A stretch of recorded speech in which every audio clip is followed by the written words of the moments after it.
नमस्कार दोस्तों, ISRO is on fire now.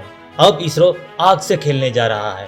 Chandrayaan 3 की जबरदस्त सफलता के बाद इसरो का अगला मिशन है सूरज, और जो अंतरिक्ष यान भेजने वाले हैं उसका नाम है आदित्य L1।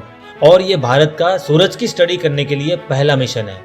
जी नहीं, ये मिशन सूरज पे लैंड कराने का नहीं है, लेकिन सूरज के थोड़ा नजदीक जाके उसको स्टडी करने का है।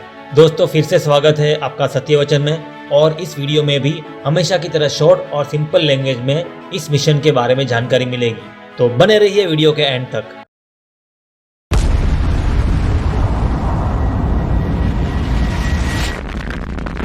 आदित्यस्य नमस्कारं ये कुर्वन्ति दिने दिने जन्मांतर सहस्रेषु दारिद्र्यं नोपजायते। इस श्लोक में जो पहला शब्द है आदित्य, वह सूरज का ही एक नाम है और इस मिशन का नाम इसी के ऊपर से रखा है। आदित्य के पीछे जो L1 लगाया है वो उस जगह का नाम है जहां आदित्य L1 पहुंच के उस पॉइंट के ऑर्बिट में घूमेगा। उस पॉइंट को लैग्रेंज पॉइंट बोलते हैं, जो पृथ्वी और सूरज के बीच की एक जगह है जहां पर सूर्य और पृथ्वी का जो ग्रेविटेशनल इम्पैक्ट है वो बैलेंस में होता है। यह पॉइंट पृथ्वी से 15 लाख किलोमीटर की दूरी पर है। उस पर्टिकुलर पॉइंट से यान और सूरज के बीच में कोई भी ऑब्स्टेकल नहीं आता, जिससे हमारा आदित्य L1 बिना किसी रुकावट के सूर्य को स्टडी कर पाएगा। हमने मंगल मिशन में सफलता हासिल कर ली, हमने चांद पे पहुंच के अपना दम दिखा दिया। अब हमारा आदित्य L1 मिशन भी बहुत ज्यादा इम्पोर्टेंट है। पहले इसरो का मिशन था कि आदित्य अर्थ की ऑर्बिट में घूम के सूरज को स्टडी करेगा, लेकिन बाद में प्लान चेंज किया और L1 पॉइंट को चुना। फिर मिशन का नाम भी आदित्य L1 कर दिया। आदित्य L1 काम क्या करेगा ये जानते हैं। दोस्तों, हम सब जानते हैं कि सौर मंडल के जितने भी प्लैनेट्स हैं उनका जन्मदाता हमारा सूर्य ही है। सारे प्लैनेट्स सूरज के ऑर्बिट में घूमते हैं और सभी ग्रहों पर जो भी क्लाइमेट या टेम्परेचर है सब सूर्य की वजह से बने हैं और सभी के ऊपर सूर्य का गहरा प्रभाव पड़ता है। हमारी पृथ्वी पर जो भी जीव जंतु, प्राणी, पेड़ पौधे, नदी, पर्वत, सागर है, उन सभी पे सूरज का सीधा असर पड़ता है। आपको एक बात बता दूं कि सूरज के कोर का टेम्परेचर 15 करोड़ डिग्री सेल्सियस है। सुन के होश उड़ गए ना। और सूरज वैसा बिल्कुल नहीं है जैसा हम अपने नेकेड आइज से देखते हैं। सूरज प्लाज्मा से बना है, जो बहुत ही ज्यादा गर्म आयोनाइज्ड गैस होता है, जिसके तूफान चलते ही रहते हैं। वैज्ञानिकों के रिसर्च के हिसाब से हर सेकंड गैस के हजारों तूफान आते रहते हैं। सूरज के प्लाज्मा एक जगह से दूसरी जगह मूव करते ही रहते हैं।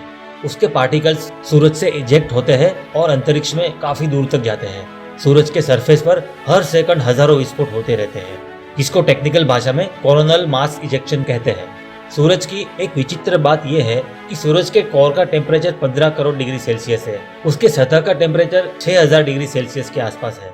सूरज से और दूर जाके टेम्परेचर कम होना चाहिए, लेकिन उसके बदले टेम्परेचर बढ़ जाता है और 10 लाख डिग्री सेल्सियस के ऊपर पहुंच जाता है। तो अभी हमने समझा कि सूरज का ये फिनोमिना कितना अजीब और हैरत अंगेज है, और उसी तरह उसके बिहेवियर को स्टडी करना उतना ही डिफिकल्ट है। इसीलिए इसरो ने L1 पॉइंट को चुना, ताकि पता लगा सके कि ये हीटिंग कैसे हो रही है और सूरज के ऐसे बिहेवियर की वजह से धरती पर क्या क्या इश्यूज क्रिएट हो सकते हैं। सूरज का मैग्नेटिक फील्ड हर 11 साल में चेंज होता रहता है। उस समय सूरज के अंदर से हॉट प्लाज्मा बाहर आता है। अगर उसकी दिशा पृथ्वी की तरफ हो तो बहुत इम्पैक्ट कर सकता है। उसके हाई एनर्जी पार्टिकल्स सैकड़ों सैटेलाइट्स जो कि लो अर्थ ऑर्बिट पे घूम रहे हैं उसको तबाह कर सकते हैं, जिसकी वजह से पृथ्वी पर जो भी उपकरण सैटेलाइट की मदद से चल रहे हैं सब बंद हो जाएंगे। रेडियो सिग्नल्स और इलेक्ट्रिकल ट्रांसमिशन लाइंस भी डिस्टर्ब हो जाएंगे। टीवी, इंटरनेट, मोबाइल नेटवर्क सब कुछ बंद।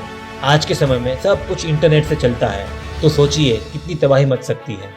इन शॉर्ट, इस मिशन का पर्पस ये है कि आदित्य L1 सूरज के इसी बिहेवियर को स्टडी करेगा। हमारे वैज्ञानिक उसको एनालाइज करेंगे और अगर सूरज पर हो रहे विस्फोटों से पृथ्वी पर कोई संकट आने वाला हो तो उसके लिए हम पहले से ही तैयार रह सके। कल यानी 2 सितंबर को सुबह 11:20 पर लॉन्च का सीधा प्रसारण इसरो के ऑफिशियल चैनल से होगा। So all the best to ISRO. जय हिंद, वंदे मातरम।